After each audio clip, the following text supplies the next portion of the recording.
wow ô sát á ô sátមែនតើម៉ែខែនេះស្អាតខ្លាំងម៉ែទឹកឡើងថ្លាខ្ញុំចង់កែពាក្យមួយដែលខ្ញុំធ្លាប់និយាយថាកន្លែងនេះស្អាតដូចស្រុកគេកន្លែងនោះស្អាតដូចស្រុកគេតែខ្ញុំចង់បដូរមកនិយាយថាស្រុកខ្មែរយើងមានច្រើនកន្លែងដែលស្អាតជាងស្រុកគេដូចជាកន្លែងមួយនេះជាដើមគឺពិតជាស្អាតខ្លាំងណាស់ខ្ញុំហ៊ានអួតអ្នកទាំងអស់គ្នាដូចជាអ្នកទាំងអស់គ្នាឃើញអញ្ចឹងទេសភាពក្រោមទឹកត្រីថ្លាព្រៃឈើអីហ្នឹងអូហូគឺស្អាតខ្លាំងមែនទែនជួបរៀបសុំជម្រាបសួរពុកម៉ែបងប្អូនទាំងអស់គ្នាស្វាគមន៍មកកាន់វីដេអូថ្មីមួយទៀតរបស់ខ្ញុំនូទីដែលវីដេអូនេះខ្ញុំនឹងមកប្រាប់អ្នកទាំងអស់គ្នាពីកន្លែងថ្មីមួយដែលខ្ញុំបានទៅស្គាល់កន្លែងដែលពួកខ្ញុំលើកឲ្យវ៉ាន់ឡើងទូកនេះគឺនៅលើទំនប់វារីអគ្គិសនីគិរីរំ3ដែលអ្នកទាំងអស់គ្នាស្គាល់ថាលើភ្នំស្ទឹងពពកឬក៏អ្នកខ្លះហៅថាភ្នំតបជាងកន្លែងថ្មីនេះដែរដែលខាតយើងត្រូវតែជិះទូកទៅហើយទូកដែលខ្ញុំជិះជាមួយហ្នឹងគឺឈ្មោះបងវត្តតែខ្ញុំនឹងដាក់លេខទូរស័ព្ទបងវត្តនៅក្នុងខមមិនអ្នកទាំងអស់គ្នាអាចទៅយកបាននៅលើភ្នំតបជាងនេះគឺមានកន្លែងដើរលេងច្រើនមែនតើដូចជាវាស្មៅពណ៌មាសជាពិសេសនៅខែនេះអ្នកទាំងអស់គ្នាអាចទៅមើលទេសភាពក្រោមទឹកពិតជាស្អាតមែនតើអូឡើងស្អាតម៉ែក្នុងទឹកអស់អ្នកទាំងអស់គ្នាជិះទូកប្រហែល10នាទីយើងក៏មកដល់កន្លែងស្អាតមួយនេះអ្នកទាំងអស់គ្នាពិតជាស្អាតមែនតើមើលពីលើទូកក៏ស្អាតមើលពីលើដ្រូនក៏ស្អាតម៉ែខែនេះស្អាតខ្លាំងម៉ែទឹកឡើងថ្លាហើយមកកាន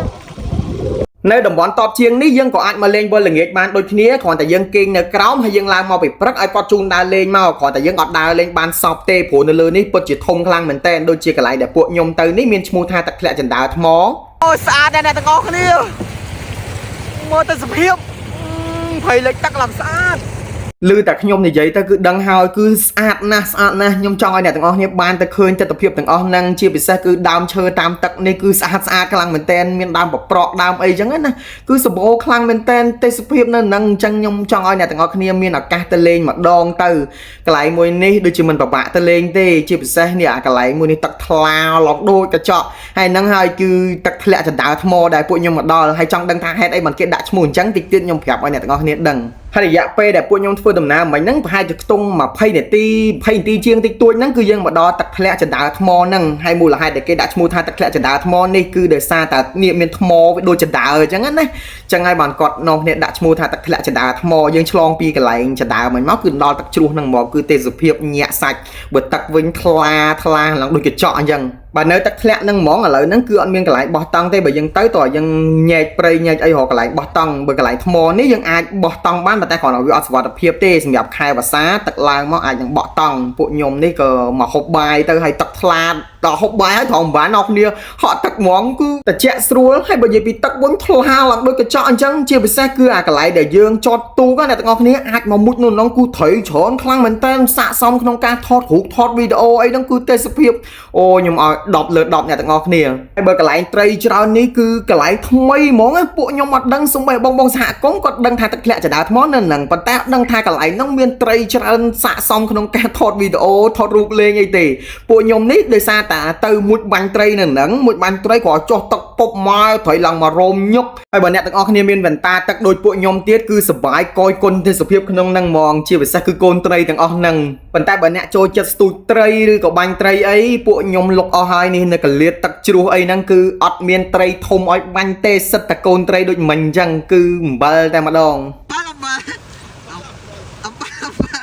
ជីវិតបាញ់ត្រីមិនមែនបានរហូតទេថ្ងៃនេះអំបិល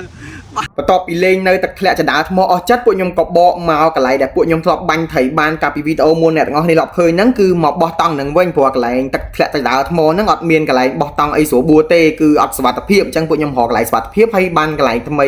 សម្រាប់បាញ់ត្រីផងហើយក៏ចែកការងារគ្នាធ្វើបង្វិតគាត់ទៅរកអស់ងាប់យកមកដុតហើយខ្ញុំនេះក៏រៀបចំតង់រៀបចំដបោអីចឹងទៅ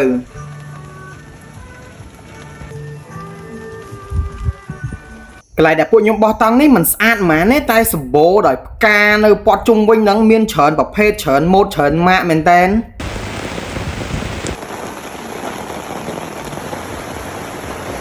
តំបន់ដែលខ្ញុំបោះតង់នេះគឺមានអាកាសធាតុមិនត្រជាក់ខ្លាំងពេកហើយក៏មិនក្តៅខ្លាំងពេកគឺល្មមតែបើបានភ្លៀងមួយមេចេះទៀតគឺត្រជាក់ស្រួលយើងបានកាហ្វេក្តៅៗឬក៏តែក្តៅៗទៀតអង្គុយឈៀលមកគឺ the best ហ្មងទោះរកត្រីអត់បានតែពួកខ្ញុំអត់ដាច់បាយទេមានម្ហូបអីតិចតួចដែរហើយវីដេអូនេះក៏មកដល់ទីបញ្ចប់ដែរដូចជាមានតែប៉ុណ្្នឹងឯងតិចទៀតពួកខ្ញុំហូបបាយហ្នឹងអញ្ចឹងកុំភ្លេច share វីដេអូនេះផងចែករំលែកទៅអ្នកផ្សេងហើយអរគុណច្រើនជម្រាបលាជួបគ្នាវីដេអូក្រោយបាយបាយ